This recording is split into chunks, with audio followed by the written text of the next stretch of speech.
സന്ദേശമാണ്. ആയിക്കോട്ടെ, മഹാനായ ഉസ്മാൻ ഇബ്നു അഫ്ഫാൻ റളിയല്ലാഹു അൻഹു ആകെ 10 മിനിറ്റ് കൂടി ഞാൻ തീർത്തുകയാണ്. മഹാനായ ഉസ്മാൻ ഇബ്നു അഫ്ഫാൻ റളിയല്ലാഹു അൻഹുവിന് 80 വയസ്സ് പ്രായമുണ്ട്, വൃദ്ധനാണ്. 80 വയസ്സ് പ്രായമുള്ള ഉസ്മാൻ ഇബ്നു അഫ്ഫാൻ റളിയല്ലാഹു തആല അൻഹു തുടക്കത്തിൽ പറഞ്ഞതുപോലെ പരീക്ഷണങ്ങൾ ഒരുപാട് വരുമെന്ന് നബി തങ്ങൾ പറഞ്ഞല്ലോ. ഉസ്മാൻ ഇബ്നു അഫ്ഫാൻ റളിയല്ലാഹു തആല അദ്ദേഹത്തെ വീട്ടുതടങ്കലിലാക്കി. മഹാനായ ഉസ്മാൻ ഇബ്നു അഫ്ഫാൻ റളിയല്ലാഹു തആല അൻഹു വീട്ടുതടങ്കലിലായി. മുഅ്തസിലിയാണ് അവരെ വീട് വളഞ്ഞു. ഉസ്മാൻ ഇബ്നു അഫ്ഫാൻ റളിയല്ലാഹു അൻഹു പുറത്തിറങ്ങാൻ സമ്മതിക്കുന്നില്ല. ഒരുപാട് വിഷയങ്ങൾ അതിനകത്ത് തന്നെ പറയാനുണ്ട്, നമുക്ക് പറയാനുള്ള സമയമില്ല. അവസാനം കൊല്ലാൻ തീരുമാനിച്ചു. ഉസ്മാൻ ഇബ്നു അഫ്ഫാൻ റളിയല്ലാഹു അൻഹു എങ്ങനെയാണ് മരണപ്പെട്ടത്? നമുക്ക് ആർക്കെങ്കിലും അറിയോ നമ്മൾ എങ്ങനെ മരിക്കും പറയാൻ കഴിയും? നമ്മൾ എങ്ങനെ മരിക്കുമെന്ന് പറയാൻ കഴിയും. പക്ഷെ ഉസ്മാൻ തങ്ങൾക്ക് ധൈര്യസമേതം പറയാൻ എങ്ങനെ മരിക്കുമെന്നുള്ള കാര്യം. നമുക്ക് എങ്ങനെ മരിക്കാൻ പറ്റുമെന്ന് പറയാൻ പറ്റുമോ? ഇല്ല. നമ്മൾ അങ്ങനെ മരിക്കുമെന്ന് പറയാൻ കഴിയില്ല. പക്ഷെ ഉസ്മാൻ തങ്ങൾക്ക് അറിയാം എങ്ങനെ മരിക്കുമെന്ന്. കാര്യം എന്താണ്? ഒരു ദിവസം അല്ലാഹുവിന്റെ റസൂൽ മുഹമ്മദ് സിദ്ദീഖ് ഉമർ ഫാറൂഖ് ഉസ്മാൻ ഇബ്നു അഫ്ഫാൻ കൂടി ഉഹദ് മലയുടെ മുകളിൽ കയറുകയാ. സഹോദരങ്ങളെ, ഉഹദിലും ജബൽ റുമാത്തിന്റെ താഴെ ഉഹദ് മലയുടെയും ജബൽ റുമാത്തിന്റെയും ഇടയില് മൈരിക്കത്തിന് കിടന്നുറങ്ങുന്ന മഹാനായ ഹംസത്തുൽ റളിയല്ലാഹു തആല അൻഹുവിന്റെ ഖബറിടം കാണുമ്പോൾ ഈമാൻ നമുക്ക് കൂടൂലേ സഹോദരങ്ങളെ. മൈരിക്കത്തിന്റെ ആ മഖാമിലെ കിടന്നിറങ്ങുന്ന മഹാനായ ഹംസത്തുൽ റളിയല്ലാഹു തആല അൻഹു അവരെ കിടന്നിറങ്ങുന്നതിന്റെ തൊട്ടടുത്തുള്ള ഉഹദ് മലയുണ്ടല്ലോ, ഉഹദ് മല, അതിന്റെ മുകളിൽ ഒരു ദിവസം അല്ലാഹുവിന്റെ റസൂൽ സിദ്ദീഖും ഫാറൂഖും ഉസ്മാൻ തങ്ങളും കൂടെ കയറുകയാണ്. ആ സമയത്ത് പർവ്വതമൊന്ന് കുലുങ്ങാൻ തുടങ്ങി, പർവ്വതമൊന്ന് ചലിക്കാൻ തുടങ്ങി, പർവ്വതമൊന്ന് നിറയ്ക്കാൻ തുടങ്ങി. ആ സമയത്ത് നബി തങ്ങൾ തന്റെ റിസാലത്തിന്റെ കാലുകൊണ്ട് ആനൊന്ന് ചവിട്ടി, നബി തങ്ങളെ കാലുകൊണ്ട് ഉഹദിലൊന്ന് ചവിട്ടി. എന്നിട്ട് നബി തങ്ങൾ പറയുകയാണ്, മാ അലൈകില്ല നബിയൻ വസദീഖുൻ വശഹീദാ ഉസ്വത്ത് വഹദ് ഒന്ന് നിൽക്കുഹദ്, ചലിക്കല്ല ഉഹദ്, ഒന്ന് നിശ്ചലമാകുഹദ്. നിന്റെ മുകളിൽ നിൽക്കുന്നത് വേറെ ആരുമല്ല, ഒരു നബിയാണ്, ഒരു സിദ്ദീഖാണ്, 2 രക്തസാക്ഷികളാണ്. സഹോദരങ്ങളെ, സിദ്ദീഖ് ഒരാളെ ഉള്ളൂ, അബൂബക്കർ സിദ്ദീഖ്. നബി ഒരാളെ ഉള്ളൂ, മുഹമ്മദ് മുസ്തഫ. പിന്നെ നബി തങ്ങൾ പറഞ്ഞത് 2 രക്തസാക്ഷികളെന്ന്. അവിടെ ഉമർ ഉസ്മാന്റെ മുഖത്ത് നോക്കി തലയാട്ടുകയാണ്. ഉസ്മാൻ തങ്ങൾ ഉമർ തങ്ങളുടെ മുഖത്ത് നോക്കിയിട്ട് തലയാട്ടുകയാണ്. ഉസ്മാനെ, നമ്മൾ കൊല്ലപ്പെടും. നമുക്ക് സാധാരണ മരണമല്ല, നമുക്ക് രക്തസാക്ഷിത്വമാണ്. പിന്നെ ഓരോ ദിവസങ്ങൾ ഇങ്ങനെ കാത്തിരിക്കുകയാണ്. കാത്തിരുന്ന് നാളുകളോട് കഴിഞ്ഞുപോയി. 80 വയസ്സാണ് മഹാനായ ഉസ്മാൻ തങ്ങൾ വീട്ടിനകത്ത് ഖുർആൻ ഓതിക്കൊണ്ടിരിക്കുമ്പോ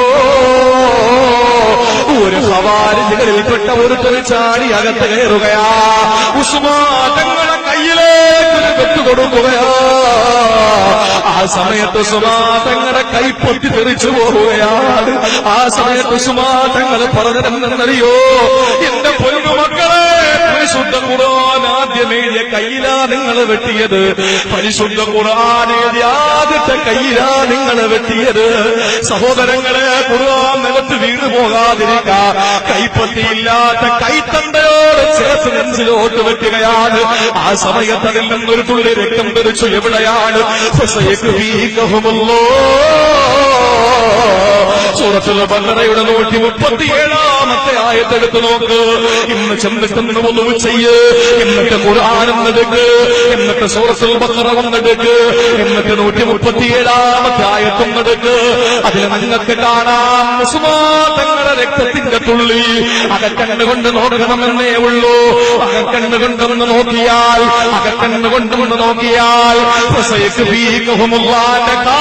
ഉസ്മാൻ തങ്ങളുടെ പുള്ളി കാണാ. ആ കാഫിലെ പുള്ളി ഏത് പുള്ളിയാ? അച്ചടിയുടെ പുള്ളിയല്ല, മദീനത്തെ ഖുർആൻ ഖുർആൻ അടിക്കുന്ന ഫാത്തിഹയിലെ അക്ഷരത്തിന്റെ പുള്ളിയല്ല, ആ പുള്ളി ഉസ്മാൻ തങ്ങളുടെ രക്തത്തിന്റെ ചംചായമടഞ്ഞ പുള്ളിയാ, രക്തത്തിന്റെ പുള്ളിയാണ്. ആ പുള്ളി ഉസ്മാൻ തങ്ങളുടെ ശരീരത്തിൽ നിന്ന് ഖുർആൻ തെറിച്ചു വീണെങ്കിൽ എന്റെ പ്രിയപ്പെട്ടവരെ ഒരു തുള്ളി വെള്ളം പോലും കുടിക്കാൻ കൊടുക്കാറ്, വീട്ടിൽ നിന്ന് പുറത്തിറങ്ങാൻ അനുവദിക്കാറ്, വീട് വളഞ്ഞിരിക്കുന്ന ഉസ്മാൻ തങ്ങളുടെ അടുക്കൽ വീട്ടുകാര് വെള്ളം കൊണ്ട് കൊടുക്കുമ്പോ ഉസ്മാൻ തങ്ങൾ പറയുകയാണ് സക്കറാത്തിന്റെ ഹാലില. വീട്ടുകാര് വെള്ളം കൊണ്ട് കൊടുത്തപ്പോൾ ഉസ്മാൻ തങ്ങൾ പറയുന്നത് എന്തെന്നറിയോ? ഇല്ല ഇല്ല ഇല്ല ഇല്ല ഇല്ല, ഈ ജനാലയിലൂടെ എന്റെ റസൂൽ എന്നോട് പറഞ്ഞു, ഉസ്മാനെ നിനക്ക് നോമ്പല്ലേ, നിനക്ക് നോമ്പല്ലേ, നിനക്ക് നോമ്പല്ലേ, ഇന്നത്തെ ഇഫ്താർ എന്നോടൊപ്പം ഖബറിലാണ്, ഇന്നത്തെ ഇഫ്താർ എന്നോടൊപ്പം ഖബറിലാണ്.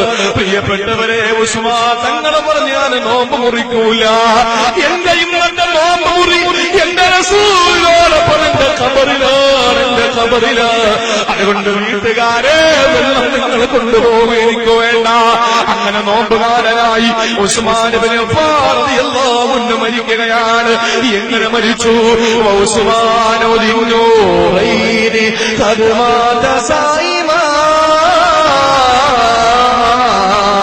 وقد قام بالقرآن دهرا تهجدا.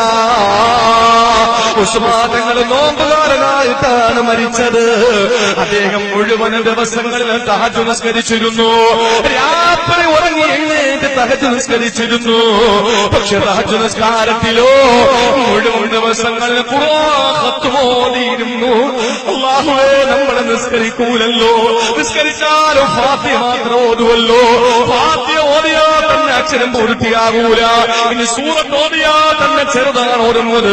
പക്ഷെ ഉസ്മാൻ തങ്ങൾ അങ്ങനെയല്ല.